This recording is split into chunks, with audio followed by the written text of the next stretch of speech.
اكتشفت انه اهم واخطر فتره في حياتنا كلها كبني ادمين اول 6 سنين، هي اللي بتشكلنا بقى بعقدنا بكلاكعنا بمهاراتنا بكل حاجه عجبانا ومش عجبانا.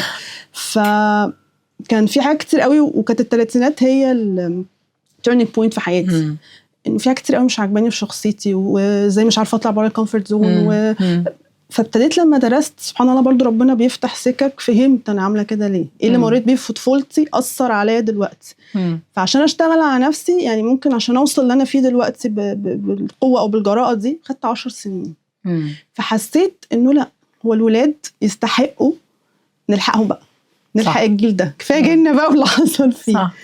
وكمان الناس التانية يعني ناس كتير جدا بقابلهم حتى عايزين يعملوا مشاريع وقلقانين وخايفين، فبقول لهم لا تعالوا، انا كنت مكانكم من 10 سنين فتعالوا بقى، ده انتوا محتاجين تشتغلوا على كذا وكذا وكذا. فبحس انه اي حد داق حلاوة حاجة لازم يدوقها الناس التانية. صح حقيقي.